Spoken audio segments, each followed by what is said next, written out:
ಶೇಖರಣ್ಣ ಅರ್ಧ ಲೀಟರ್ ಮೊಸರು.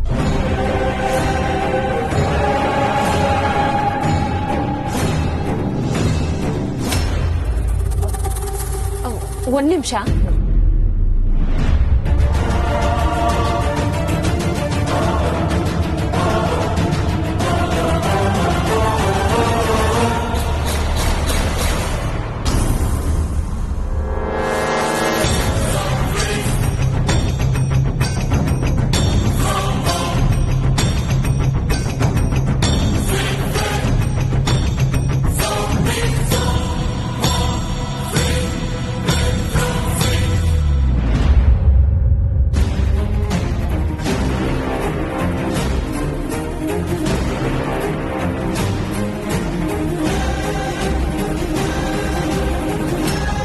ನಿನ್ನ ತಂದೆಯ ಸಾವಿನ ಬಗ್ಗೆ ತಿಳ್ಕೊಳ್ಳುವ ಆಸಕ್ತಿ ನಿನಗಿಲ್ವಾ?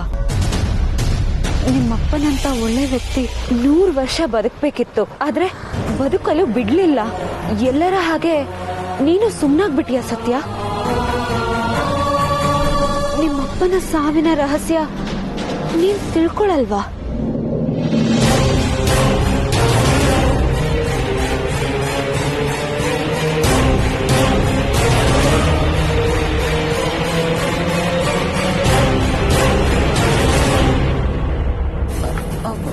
ಶೇಖರಣ್ಣ, ನಾನು ಈ ಕಡೆ ಬಂದಾಗ ಗಾಡಿ ಹತ್ರ ಯಾರಾದ್ರೂ ಬಂದ್ರ? ಇಲ್ವಲ್ಲ ಸತ್ಯ, ನಾನ್ಯಾರು ನೋಡ್ಲಿಲ್ಲ. ಸರಿ.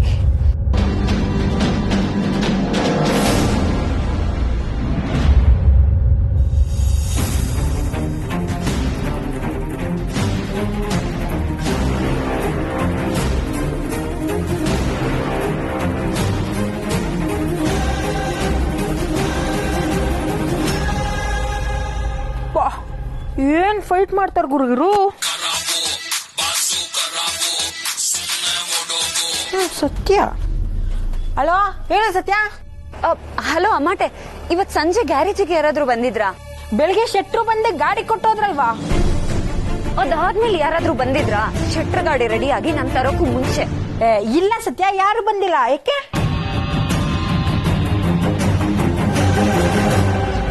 ನಾನು ಇದುವರೆಗೂ ಅಪ್ಪನ ಈ ಫೋಟೋ ನೋಡೇ ಇರ್ಲಿಲ್ಲ. ಹಾಗಿದ್ರೆ ಇಷ್ಟು ವರ್ಷ ಆದ್ರೂ ಅಪ್ಪನ ಫೋಟೋ ಯಾರು ಇಟ್ಕೊಂಡಿರ್ತಾರೆ? ನಮ್ಮ ಮನೇಲಿ ಇಲ್ದೇ ಇರೋ ಈ ಫೋಟೋ ಅವ್ರ ಹತ್ರ ಇದೆ ಅಂದ್ರೆ ಯಾರಾದ್ರೂ ಅಪ್ಪನ ಹತ್ರದವರೇ ಹೀಗ್ ಮಾಡ್ತಿರ್ಬೋದಾ?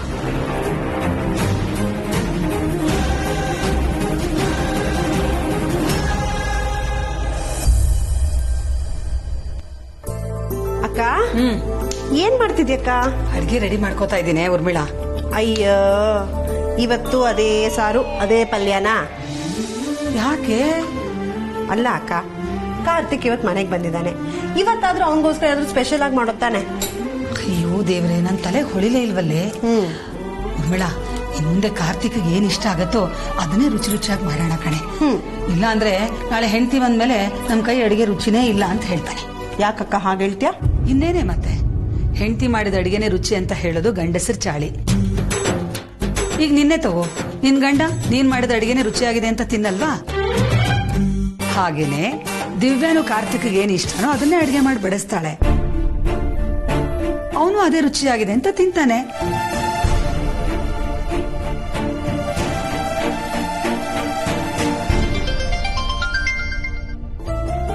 ನೋಡು, ದಿವ್ಯಾನ್ ಹೆಸರು ಹೇಳ್ತಿದ್ದಾಗೆ ಅವ್ರ ಮನೆಯಿಂದಾನೆ ಫೋನ್ ಬಂತು. ಹಲೋ, ನಮಸ್ಕಾರ, ಹೇಗಿದ್ದೀರಿ? ನಾವೇನೋ ಚೆನ್ನಾಗಿದ್ದೀವಿ. ನೀವು ಚೆನ್ನಾಗಿದ್ದೀರಾ ಅಂತ ಕೇಳೋ ಧೈರ್ಯ ನಮಗಿಲ್ಲ. ಯಾಕೆ ಯಾಕೆ ಕೇಳ್ತಿದ್ದೀರಾ? ಅದು ನಿಮ್ಮ ಮನೇಲಿ ನಡೆದ ವಿಷಯ ಗೊತ್ತಾಯ್ತು, ಕೇಳಿ ತುಂಬ ಬೇಜಾರಾಯ್ತು. ಬೇಜಾರದ ಜೊತೆಗೆ ಭಯನೂ ಆಯ್ತು. ಅದಕ್ಕೆ ರಾಮಚಂದ್ರ ರಾಯರ ಹತ್ರ ಮಾತಾಡಿದ್ವಿ. ಅವರು ಭಯ ಪಡಬೇಡಿ, ಎಲ್ಲ ಸರಿ ಹೋಗುತ್ತೆ ಅಂತ ಹೇಳಿದ್ರು. ಹಾಗೆ ಆದಷ್ಟು ಬೇಗ ಅಳಿಯಂದ್ರು ಮನೆಗೆ ಬರ್ತಾರೆ ಅಂತ ಭರವಸೆನೂ ಕೊಟ್ಟಿದ್ರು.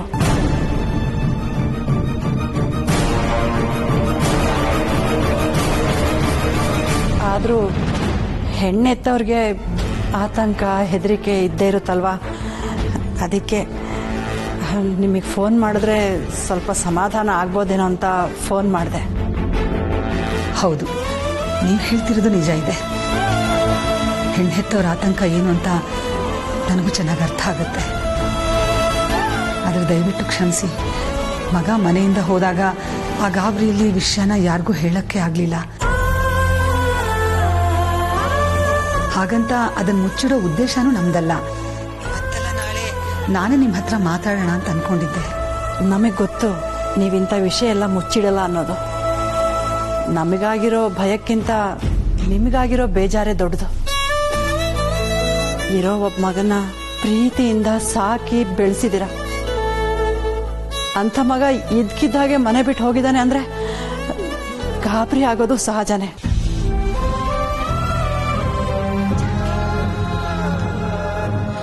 ಅದು ನಿಮ್ಮನ್ನ ಒಂದು ಮಾತು ಕೇಳ್ತೀನಿ, ತಪ್ಪು ತಿಳ್ಕೊಳ್ಳಲ್ಲ ತಾನೆ? ಖಂಡಿತ ಇಲ್ಲ. ಏನು ಅಂತ ಹೇಳಿ. ನೀವು ಮದುವೆ ದಿನ ಗುರ್ತು ಮಾಡ್ತೀವಿ ಅಂತ ಹೇಳಿದ್ರಿ, ಹಾಗೆ ಮದುವೆ ಕೆಲಸನೂ ಶುರು ಮಾಡ್ತೀವಿ ಅಂತ ಹೇಳಿದ್ರಿ. ಈಗ ನೋಡಿದ್ರೆ ಹೀಗಾಗಿದೆ. ಅದಕ್ಕೆ ನಮಗಂತೂ ಕೈ ಕಾಲೇ ಆಡ್ತಿಲ್ಲ. ಅದಕ್ಕೆ ಫೋನ್ ಮಾಡಿದ್ದು. ಅಳಿಯಂದ್ರ ವಿಚಾರ ಏನಾದರೂ ಗೊತ್ತಾಯ್ತಾ? ನೋಡಿ, ಅವನು ಹೋಗಿದ್ದ ಗಾಬರಿಯಲ್ಲಿ ಅವನ ಮನೆ ಬಿಟ್ಟು ಹೋದ ಅನ್ನೋ ವಿಷಯ ನಿಮ್ಗೆ ಹೇಳಕ್ಕಾಗ್ಲಿಲ್ಲ. ಈಗ ವಾಪಸ್ ಬಂದಿರೋ ಖುಷಿಯಲ್ಲಿ ಅವನು ವಾಪಸ್ ಬಂದಿದ್ದಾನೆ ಅಂತ ಹೇಳೋದಕ್ಕೂ ಮರ್ತು ಹೋಗ್ಬಿಟ್ಟಿದ್ದೀನಿ. ಅಂದ್ರೆ ಅಳಿಯಂದ್ರ ಮನೆಗೆ ಬಂದ್ಬಿಟ್ರಾ? ಹೌದು, ಅವನು ಬಂದು ತುಂಬಾ ಹೊತ್ತಾಯ್ತು. ಆರಾಮಾಗಿದ್ದಾನೆ, ಏನೂ ತೊಂದರೆ ಇಲ್ಲ. ಮತ್ತೆ ಅಳಿಯಂದ್ರ ಬಂದಿದ್ದಾರೆ. ಏನೋ ಚಿಕ್ಕ ಮನಸ್ತಾಪ, ಚಿಕ್ಕ ಹುಡುಗನ ಥರ ಮುನಿಸ್ಕೊಂಡು ಹೊರಟೋಗಿದ್ದ. ಆದ್ರೆ ಇನ್ಯಾವತ್ತೂ ಅಂಥ ಕೆಲಸ ಮಾಡಲ್ಲ ಅಂತ ಅವ್ರ ಅಪ್ಪನ ಮುಂದೆ ನಿಂತ್ಕೊಂಡು ಬೇಜಾರಲ್ಲಿ ಹೇಳ್ತಿದ್ದ. ಇನ್ನೇನು ಚಿಂತೆ ಇಲ್ಲ. ಅವನ್ ಮನೆಗೆ ಬಂದಿದ್ದು ಆಯ್ತು, ಮನೇಲಿ ಎಲ್ಲರೂ ಮದುವೆ ಕೆಲಸಗಳನ್ನ ಶುರು ಮಾಡ್ಕೋಬೇಕು ಅಂತ ಮಾತಾಡಿದ್ದು ಆಯ್ತು. ನೀವೇನು ಯೋಚನೆ ಮಾಡಬೇಡಿ. ಅಬ್ಬಾ, ಹೋದ್ ಜೀವ ಬಂದ ಹಾಗಾಯ್ತು. ಇಷ್ಟೊತ್ತು ಉಸಿರು ಕಟ್ಕೊಂಡು ಬದುಕ್ತಿದೀವಿ ಅಂತ ಅನ್ನಿಸ್ತಿತ್ತು. ಈಗ ನಿರಾಳ ಆದ್ವಿ ಬಿಡಿ. ಅದ್ ಸರಿ, ಕಾರ್ತಿಕ್ ಮನೆ ಬಿಟ್ಟು ಹೋಗಿರೋ ವಿಚಾರನ ನಿಮ್ಗ್ಯಾರು ಹೇಳಿದ್ರು?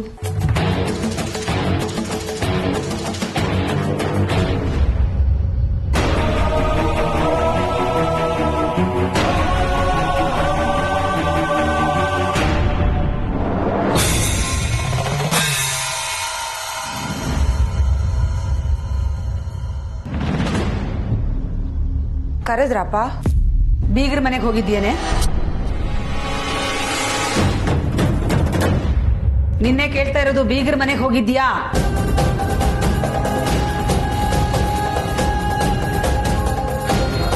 ಅದು ಅಮ್ಮ, ಆ ಏರಿಯಾ ಕಡೆ ನಂಗೆ ಒಂದ್ ಸ್ವಲ್ಪ ಕೆಲಸ ಇತ್ತು. ಹೇಗೂ ಹೋಗಿದ್ನಲ್ಲ ಅಂತ ಹಾಗೆ ದಿವ್ಯನ್ ಮಾತಾಡ್ಸ್ಕೊಂಡ್ ಬರೋಣ ಅಂತ ಹೋದೆ ಅಷ್ಟೇ. ಹೋದವಳು ನಮ್ಮ ಹತ್ರ ಹೋಗ್ತೀನಿ ಅಂತ ಯಾಕೆ ಹೇಳಿಲ್ಲ ನೀನು? ಇಂಥ ವಿಚಾರದಲ್ಲಿ ಒಂದು ಹೆಜ್ಜೆ ಇಡೋವಾಗಲೂ ಯೋಚನೆ ಮಾಡ್ತೀವಿ. ಆದ್ರೆ ಇವಳು ಬೇಕಂದಾಗ ಹೋಗ್ತಾಳೆ, ಬಾಯಿಗೆ ಬಂದಾಗೆಲ್ಲ ಮಾತಾಡ್ತಾಳೆ. ಅಪ್ಪ, ನಾನೇನ್ ಬಾಯಿಗೆ ಬಂದ ಹಾಗೆ ಮಾತಾಡ್ಲಿಲ್ಲ. ಅವಳು ನನ್ನ ತಮ್ಮನ್ಗೆ ಹೆಂಡತಿ ಆಗೋ ಹುಡುಗಿ. ಅಂತದ್ರಲ್ಲಿ ಮಾತಾಡ್ಸ್ಕೊಂಡ್ ಬರೋದ್ರಲ್ಲಿ ತಪ್ಪೇನು? ತಪ್ಪಿರೋದು ಹೋಗಿ ಮಾತಾಡ್ಸ್ಕೊಂಡು ಬಂದಿರೋದ್ರಲ್ಲ, ಏನ್ ಮಾತಾಡಿ ಬಂದಿದ್ದೀಯಾ ಅಂತ. ಅಂತದ್ ಏನ್ ಮಾತಾಡಿದೀನಿ? ಕಾರ್ತಿಕ್ ಮನೆ ಬಿಟ್ಟು ಹೋಗಿರೋ ವಿಚಾರ ನೀನು ಯಾಕೆ ಅವ್ರ ಹತ್ರ ಹೇಳಿದೆ?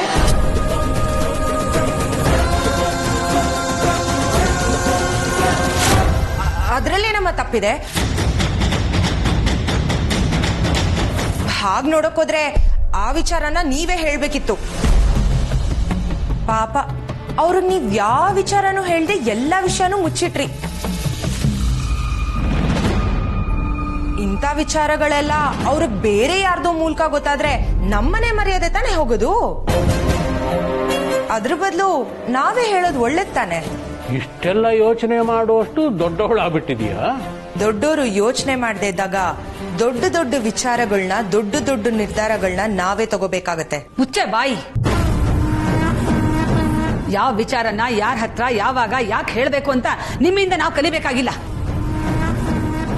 ನಿನಗೆಷ್ಟು ಸಾರಿ ಹೇಳಿದ್ದೀನಿ ಮದ್ವೆ ವಿಚಾರಕ್ಕಾಗ್ಲಿ ಬೀಗರ ಮನೆ ವಿಚಾರಕ್ಕಾಗ್ಲಿ ನೀನ್ ತಲೆ ಹಾಕ್ಬೇಡ ಅಂತ.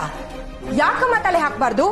ನಡೀತಿರೋದು ಯಾರೋ ಬೀದಿಲಿ ಹೋಗ್ತಿರೋರ್ ಮದ್ವೆ ಅಲ್ಲ, ನನ್ನ ಸ್ವಂತ ತಮ್ಮನ್ ಮದ್ವೆ. ನನ್ನ ತಮ್ಮನ ಮದ್ವೆನಲ್ಲಿ ನಾನೇ ಭಾಗಿಯಾಗಬಾರ್ದು ಅಂದ್ರೆ ಹೇಗ್ ಸಾಧ್ಯ?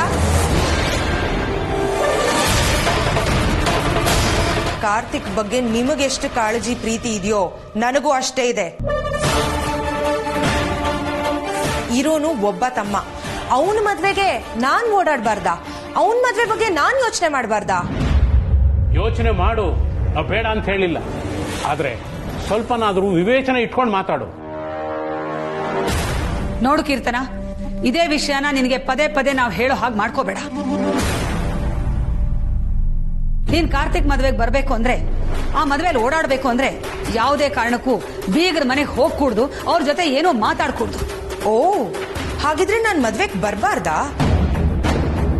ಕಾರ್ತಿಕ್ಗೆ ಇರೋದು ಒಬ್ಳೆ ಅಕ್ಕ, ಅವನ ಮದ್ವೆನಲ್ಲಿ ಕಳಶ ಹಿಡಿಬೇಕಾಗಿರೋದು ನಾನು.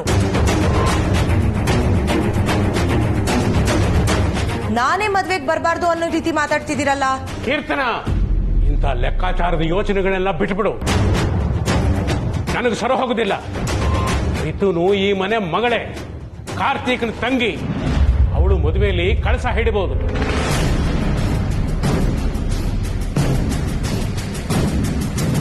ಕಳಸ ಹಿಡಿತೀನಿ ಅನ್ನೋ ನೆಪದಲ್ಲಿ ಕಳಂಕ ತರೋ ಕೆಲಸ ಮಾಡಬೇಡ.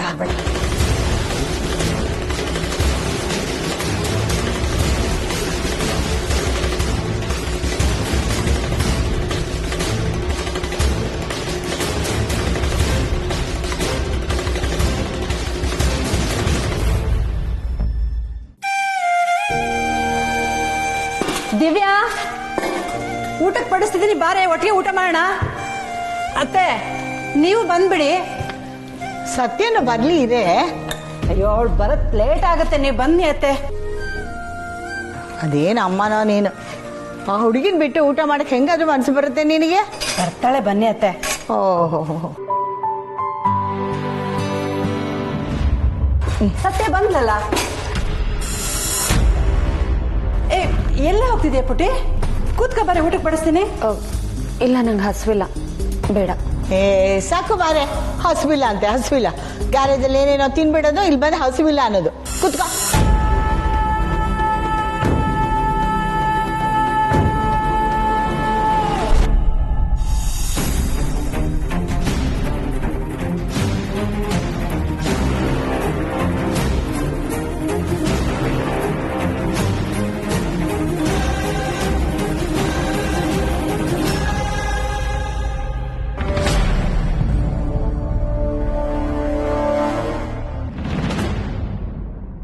ಯಾಕಮ್ಮ ಒಂಥರ ಇದೆಯಾ?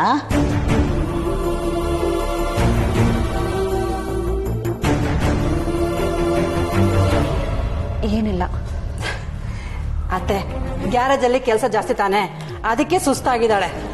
ನಿನಗೆ ಪಾಯಸ ಹಾಕೊಡ್ಲಾ? ನಿನಗೆ ಪಾಯಸ ಕೊಡ್ಲೇನೆ? ದಿವ್ಯ, ಬೇಗ ಬಾರೆ. ಈಗ ಪಾಯಸ ತಿನ್ನುವಂಥದ್ದೇನಾಗಿದೆ? ಅಯ್ಯೋ, ಅದ್ ಗೊತ್ತಿಲ್ಲಲ್ವಾ ವಿಷಯ ನಿಂಗೆ? ಅದೊಂದು ದೊಡ್ಡ ಕತೆ. ಬೀಗ್ರು ಮನೇಲಿ ಒಂದು ದೊಡ್ಡ ಸಮಸ್ಯೆ ಆಗಿ ಮದ್ವೆಗೆ ಕಂಟಕ ಆಗುತ್ತೋ ಅಂತ ಭಯ ಆಗ್ಬಿಟ್ಟಿತ್ತು ಕಣೆ. ದೊಡ್ಡ ಸಮಸ್ಯೆನಾ? ಏನಮ್ಮ ಅದು?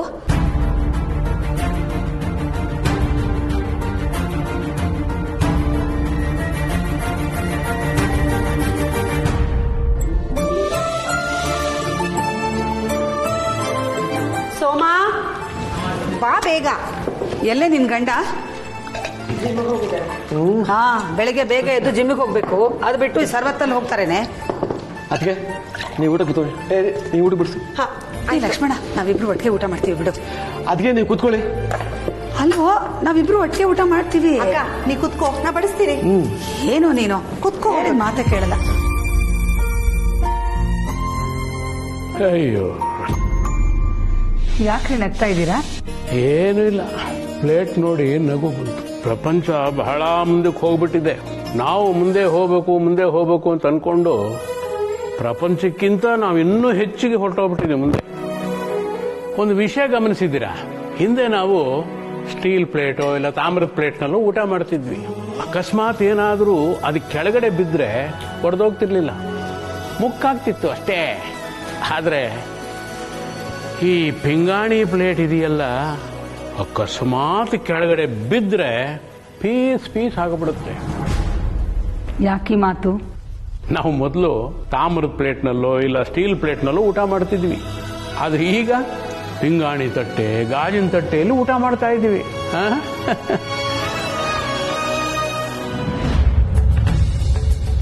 ಅದು ಫ್ಯಾಷನ್ ಅಪ್ಪ. ಬೆಂಕಿ ಬಿತ್ತು ಆ ಫ್ಯಾಷನ್ಗೆ. ಫ್ಯಾಷನ್ ಅಂತೆ ಫ್ಯಾಷನ್.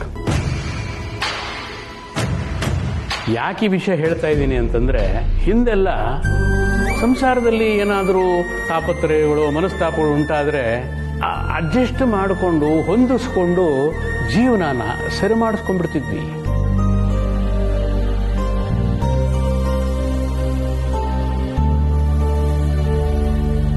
ಆದರೆ ಈಗ ಸರಿಪಡಿಸ್ಕೊಳ್ಳೋದು ತುಂಬಾ ಕಷ್ಟ. ಯಾಕೆಂದ್ರೆ ಈಗಿನ ಸಂಬಂಧಗಳು ಪಿಂಗಾಣಿ ಪ್ಲೇಟ್ ತರ, ಸ್ವಲ್ಪ ಹೆಚ್ಚು ಕಮ್ಮಿ ಆದರೂ ಹಟ್ ಅಂತ ಹೊಡೆದೋಗ್ಬಿಡುತ್ತೆ.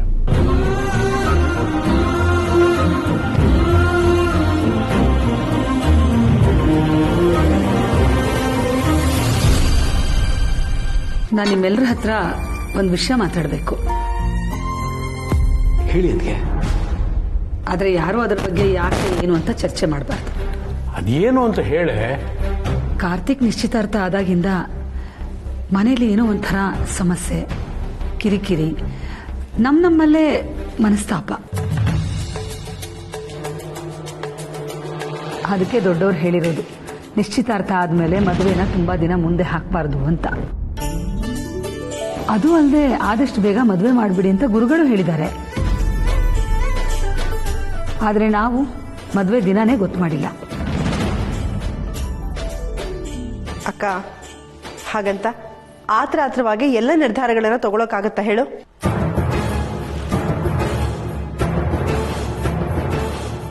ಅದರಲ್ಲೂ ಮದುವೆ ವಿಷಯ ಅಂದ್ರೆ ಮನಸ್ಸಿನಲ್ಲಿ 106 ಗೊಂದಲಗಳು ಇರೋದು ಸಹಜ. ನಮ್ ಕಾರ್ತಿಕ್ಕು. ಇಲ್ಲ ಊರ್ಮಿಳಾ, ಮರದ ಮೇಲಿರೋ ಕಾಯನ್ನ ಹಣ್ಣಾಗೋವರೆಗೂ ಕಾಯಬಹುದು, ಆದ್ರೆ ಕೊಳತು ಹೋಗೋವರೆಗೂ ಬಿಡಬಾರ್ದು. ಮನುಷ್ಯನ ಮನಸ್ಸು ಹಾಗೆ, ಎಲ್ಲರೂ ಒಂದು ನಿರ್ಧಾರಕ್ಕೆ ಬಂದಾಗ ಆದಷ್ಟು ಬೇಗ ಅದನ್ನ ಮಾಡಿ ಮುಗಿಸ್ಬಿಡ್ಬೇಕು. ಇಲ್ಲ ಅಂದ್ರೆ 106 ಯೋಚನೆಗಳು ಬಂದು ಮನಸ್ಸು ಹಳಸೋಗ್ಬಿಡುತ್ತೆ.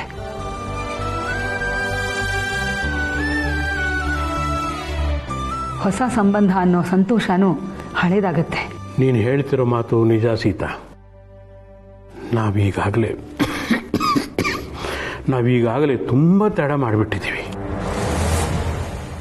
ಕಾರ್ತಿಕ್ ಮದುವೆ ನಮ್ಮ ಮನೆಯಲ್ಲಿ ಎಲ್ಲರ ಕನಸು.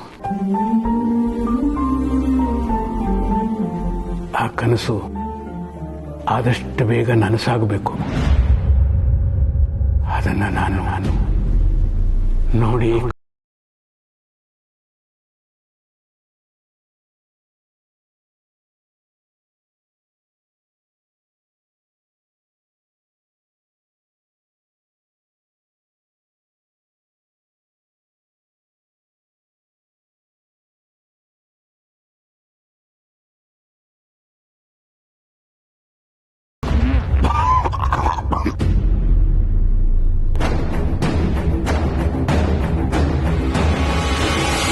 ಮನೆಯಲ್ಲಿ ಒಂದು ಶುಭ ಕಾರ್ಯ ನಡೆದ್ರೆ ಎಲ್ಲ ಸರಿ ಹೋಗುತ್ತೆ.